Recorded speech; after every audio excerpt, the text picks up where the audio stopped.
Hello, everybody. Welcome to Coffee with the President.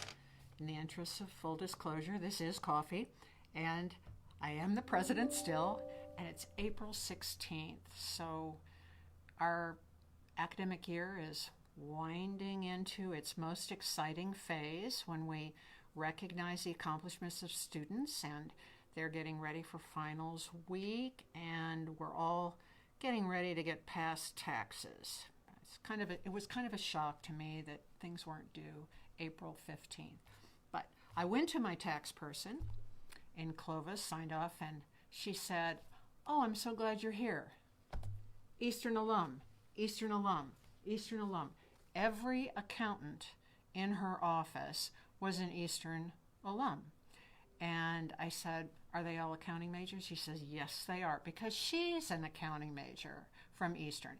And every one of them looked up from their work and waved and said did Greyhound dog hands, and it was wonderful. I remember that Dr. Gamble always used to say, "My doctor is an Eastern alum. My dentist is an Eastern alum. My tax accountant is an Eastern alum." And it's really true. We are really blessed to have strong programs that are putting excellent students out into the workforce, and then when we meet them, they're still proud to be Eastern alums. And I think that means we're doing a good job. So I had to find some positive thing to say about taxes. So that's something. This past weekend, the alumni and the foundation boards met in Ruidoso. And of course, we haven't been able to meet because of the pandemic, but the Lincoln County turned turquoise, which, as you know, wonderful accomplishment. That means they have been green 2 cycles. That is, under the optimum level of COVID dispersion, and it was wonderful to be up there. A lot of the alums and foundation board members, of course, know each other, so they were able to socialize a little bit. We wore masks in the meetings, but it was just a wonderful opportunity, and of course everybody loves to be in Ruidoso. I do want to report too that there's wonderful masking compliance in Lincoln County. Early in the pandemic, I was up there, and you could kind of see, who was from New Mexico and who was not from New Mexico, because the New Mexicans were wearing masks and the people from other states were not wearing masks. Well, everyone was wearing a mask in Ruidoso, downtown. So that was really great. It was wonderful to see the alumni board members and the foundation board members, some of our loyalist supporters, and always interested in Eastern, asking about students and really interested in how we're doing and what we're doing and when we're reopening. So of course, I was very happy to tell them, yes, we're going to be fully open this fall. We are doing very well in Roosevelt County, where we are also turquoise. So I think with the vaccines plus people being careful, we've really had a very good, retarding of the COVID spread. And I think we're finally beating this back. We're really looking forward to fall because I think the town is ready for our students to come back and walk downtown and buy stuff in the store, and go to the restaurants and go out to lunch, and the faculty too and the staff take each other out to lunch. I mean, we always used to do that when we come back in the fall. That was always a sort of mark of the beginning of the year that you start saying "Oh, well, let's go downtown and have lunch." So one other thing I wanted to tell everybody, because it's coming up, the Williamson Lectureship. Now, some of you know we've done the Williamson Lectureship on this campus since 1977, when Jack Williamson retired, and it's a great event. It will be virtual this year, but we have wonderful writers who are going to Zoom in and read from their work, and they're going to be on panels. They're going to talk about science fiction and how it's been affected by the pandemic, and it's going to be very exciting. So this information will be on our website, the Williamson Lectureship website, and it will be the 22nd and 23rd That's Thursday and Friday. And we'll also be doing a writer's workshop Saturday morning, the 24th, for students who are registered for it. So we're very excited about that. That reminded me, and I brought Dr. Williamson along. You probably recognize this bust of Jack Williamson because a larger version of it is in front of JWLA. So I always think in the fall, in the spring semester near finals week of Jack, because when we team taught, the final exam was at his house. And students were required to eat hamburgers. They didn't have to, and salad. And then they'd sit around on the floor at his feet, and he would talk about the people he knew in the world of science fiction or his own writing career. They would turn in their last papers or their last stories or whatever. And they would stay there for hours just talking with him and, sitting next to each other and asking each other questions and then asking Jack questions. And then they'd walk around the house looking at all his awards and his books. And I know it was probably one of the best finals they ever took. And when you take a final and at the end of it you say, wow, I learned a lot in this class, that's a final. It's not about the questions you're answering or how many pages it is or what grade you get on it. It's what you know at the end that you've learned as a result of that entire semester. So I'm hoping all of our students have that experience this May when it's finals week. And I do remember those wonderful finals that we had sitting on the floor in Jack's house with him telling the students, "May the force be with you," which he always said. He always said that, so that if they wanted to be writers or whatever they wanted to do, he would just say, "May the force be with you." So anyway, commencement's coming up too, so that's a natural follow-on to our finals discussion. So our commencement will be, as I mentioned earlier, in Greyhound Stadium. Who knew that when we built that beautiful stadium that we were going to have almost 500 students graduating in it in the spring of the pandemic? But we are. And they'll all be wearing their masks, but when they get to taking the picture, they'll be able to take off their mask and take a real picture, and then they put the mask back on and go back to their seats. They can have as many family members as they want because we have lots of capacity in the stadium, and we're really looking forward to May 15th, that Saturday, and having a wonderful celebration of their accomplishments. And our 4 student speakers are going to tell their stories, their Eastern stories too, and I think that will be a very popular event. We'll also host later in May Portales High School, and can't think of a better way, a better celebration of commencements than for both of our schools to have their commencements in Greyhound Stadium, out in the open air and the bright sun and no lightning and no rain and no high wind. None of that is ordered for May 15th. And there will be cookies, and I think I've said it all. I mean, that's everything. Caps, gowns, hooding of the graduate students, and cookies. It's all good. Can't do the whole reception, but we can do cookies. So hope it'll be a great experience. Now, I bet some of you have some questions, and I'm really looking forward to trying to answer them. John's been scribbling away, so he's got some. Yeah, I got, and I apologize if I mispronounced the name. It's Grimaldo Robles. He's an alumni of here. He lives in Michigan. He wanted to know about out-of-state opportunities for students, and his daughter's looking into the College of Education. Can you also talk about the Greyhound Promise Scholarship? Okay. So, excellent questions. This is exactly the kind of question we want to get at this time of year. So the Greyhound Promise Scholarship is available to out-of-state students, so good insight. There is a website link on there, but we can send you that, since I'm sure we have an email address or something for you.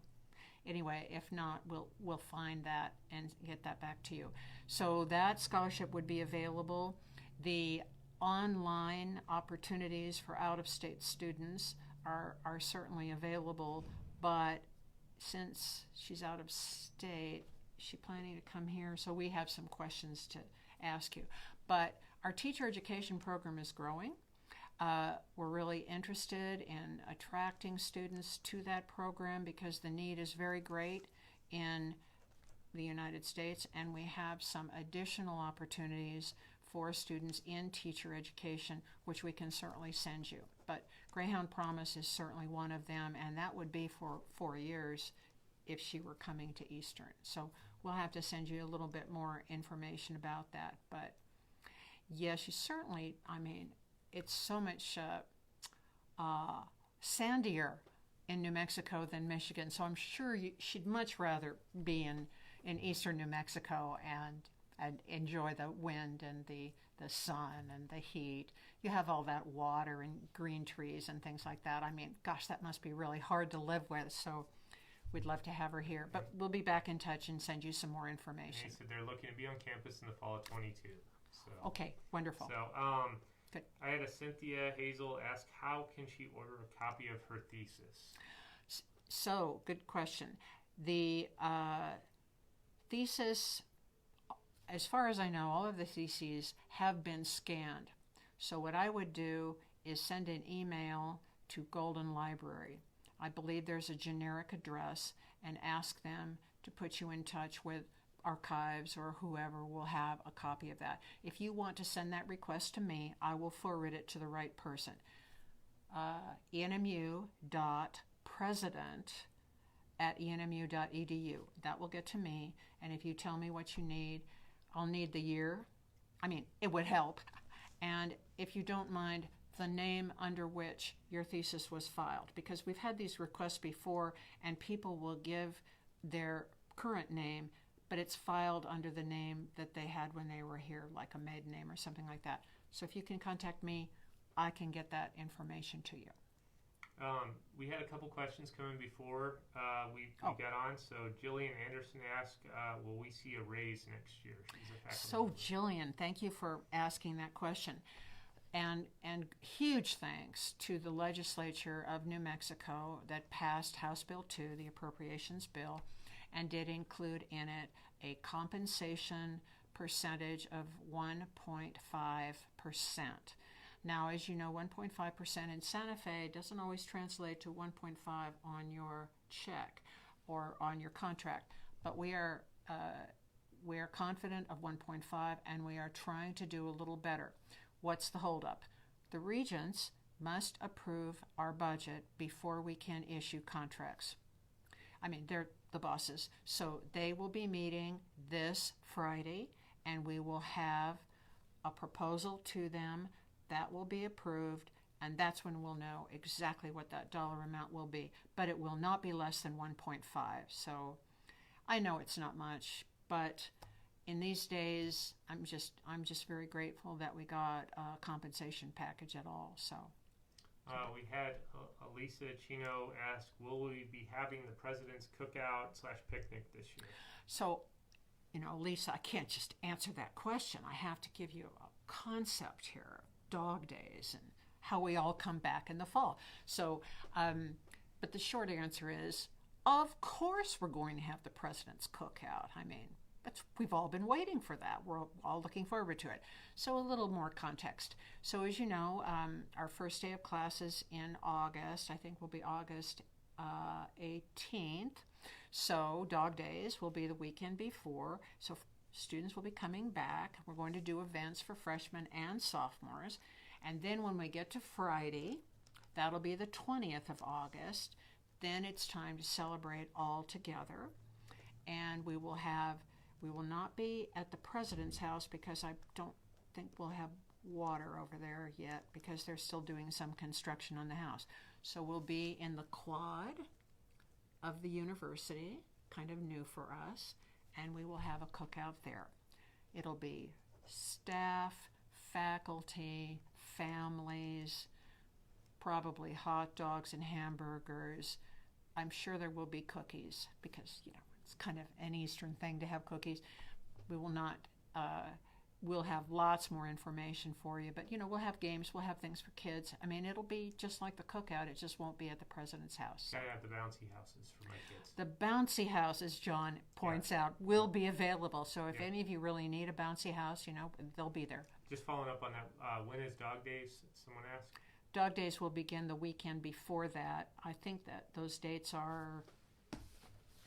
I love when you ask me questions like this. This is great. Yeah. Okay, so Dog Days will be probably start the 15th, that's Sunday, and run the 16th.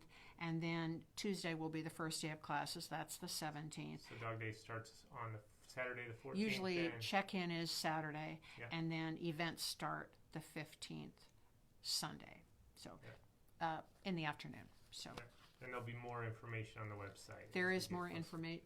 Is it there now? We're still waiting on Campus Life to get everything together with the COVID Campus Life is working on it now, so that it should be posted up probably within the next 10 days or so. But we are looking forward to having students back for Dog Days. We also believe that the CDC guidelines and the public health guidelines in New Mexico will be continuing to be relaxed as we go through the summer. And so by fall, I think we really will not only be open, but we will look open. We will look back to normal. So I got a question from a student that's coming this fall, Katie McKee, asked that she's going to be attending ENMU in the fall. Are we enforcing the COVID vaccine on our students? So hi, Katie, and congratulations on being a future Greyhound. The COVID vaccine will not be required as of now on any college campus in New Mexico. It is still in the status of what they call experimental drug, which means it will not be an authorized vaccine that's mandated. And the CDC lifts that after a certain period that the vaccine has been out. Usually it's 18 to 24 months. We're nowhere near 24 months. So because it is still it's still considered an experimental drug, it will not be a mandated vaccine. We will encourage but not mandate that people get the vaccine. We will also make it very available to students who are coming who just may not have had the opportunity to get it at where they were at home. But when they come to Portales, our student health services can certainly help with that. But we do encourage, we do not mandate. Staff too, faculty too, and students. Hope that answers your question.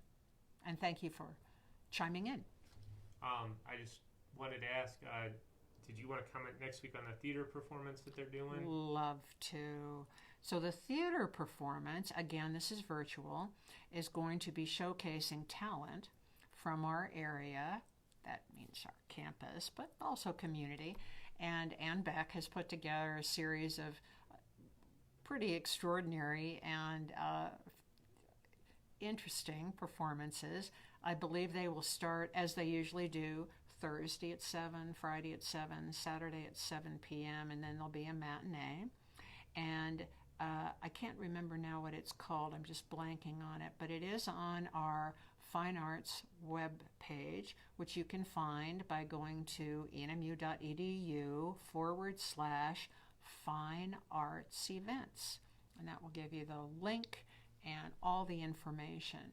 And, it's that kind of thing, if, every event or every little performance is going to be different. And so you'll think, oh, well, they won't all be good.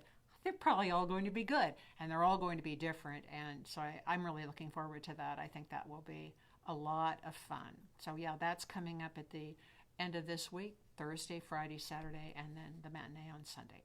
Did you have any updates on Roosevelt Science Center that you want to give? Well, sort of. So the Roosevelt Science Center is still in the planning stages. We will not begin construction until summer.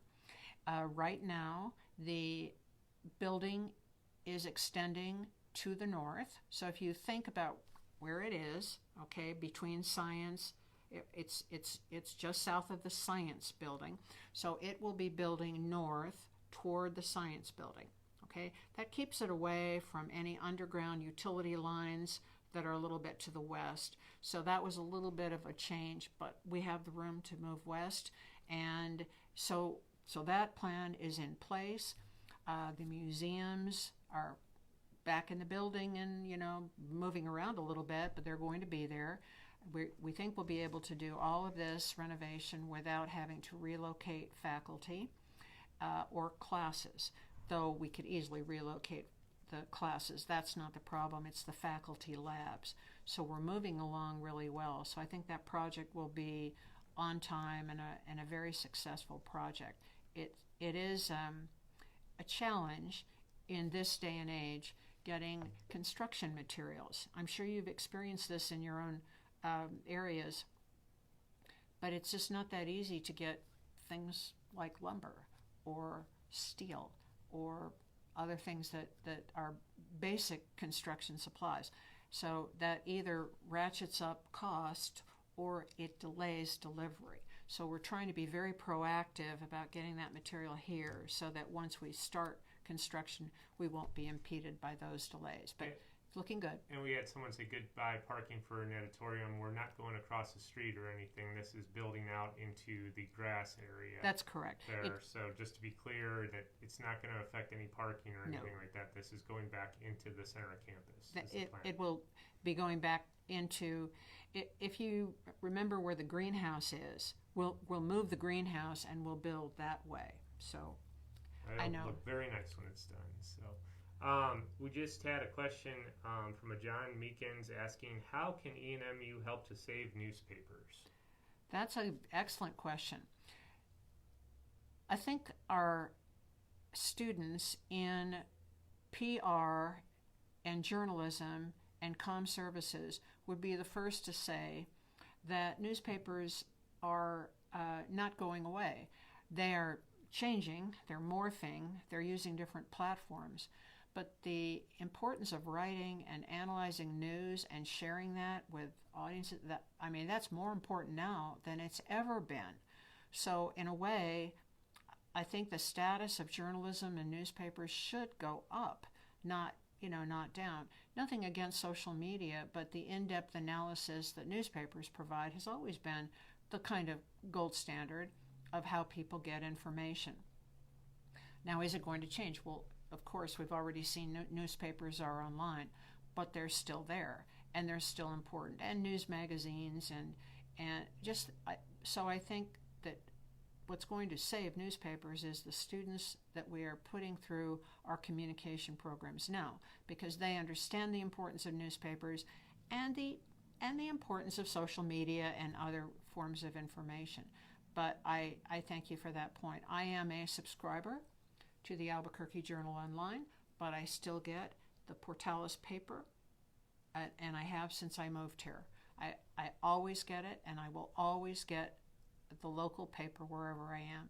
It's an important part of our economy and our information literacy. So thanks for the question. Yeah, and we still have the Chase online as we well. Do. That is being produced every week.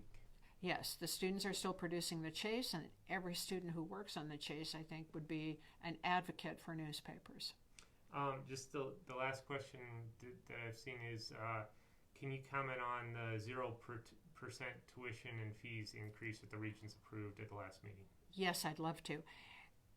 Early on in the pandemic, the administrative team was talking about what is the biggest barrier to students coming back to campus. And we came up with many. Anxiety about their preparation for college with an interrupted educational experience in high school, or fears about parents losing jobs or being reduced hours, so finances. All of these issues were bubbling up, and some of them we probably aren't going to be able to completely resolve. But the one thing we could do was to freeze tuition and fees, not only because it was, we hoped, an encouragement and an incentive for students and families to think that, yes, now is not the time to put off college. Now's the time to really get after that degree. But we figured out the finances and we could afford to do it. We're not in the business of going bankrupt. We are watching our finances closely, but we're also not in the business of pushing our costs onto students. That is not how this university will ever run.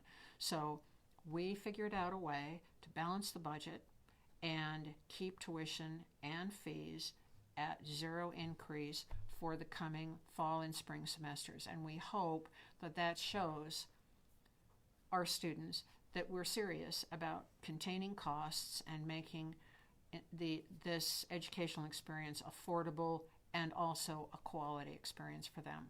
We had one more question. Anastasia Maldonado said she transferred into ENMU last fall, but she did not get a chance to attend Dog Days. Is she able to attend that this fall to get the information? So are you a sophomore? Just 1 year? She transferred in, so I'm not sure. So it might not be. So we're going to do some Dog Day events that are not just for freshmen, because everybody is coming back. I mean, in a way, we're all coming back as though it's a fresh experience again. So there will be events for all students. The freshmen need a little bit more of an orientation, as I'm sure you understand, because college is new to them too, not just the campus.